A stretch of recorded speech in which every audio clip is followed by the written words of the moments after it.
বাধা থাক, কি করে বেরোস দেখি আমি। এই যা, প্ল্যানটা তো একদম ভেস্তে গেল। দেখি কি করছে। আরে এ তো আমাকে দেখে ফেললো। আরে ধুর, যদি বাঁচতে চাস তো এখান থেকে কেটে পড়। আর আমি সত্যি বলছি, তোদেরকে আমার হাত থেকে কেউ বাঁচাতে পারবে না। এক সেকেন্ড, আমি তো পেছনের জানলা দিয়ে যেতে পারি।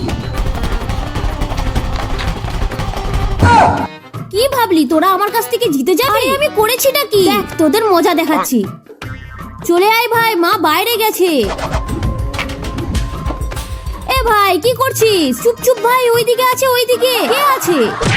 আমার সাথে চালাকি করতে এসেছিলিস তোরা? এবার তোরা এখানেই বন্দি থাকবি। এই এটা তো খুলছে না তোরে। টেনশন নিস না ভাই, আমি তার আগেই প্ল্যান করে এসেছিলাম। খুব তোদের দড়ি কাটার শখ তাই না? দাঁড়া, তোদের মজা দেখাচ্ছি। তোরা এবার এখানেই বাঁধা থাকবি, খেতে দেওয়াও হবে না।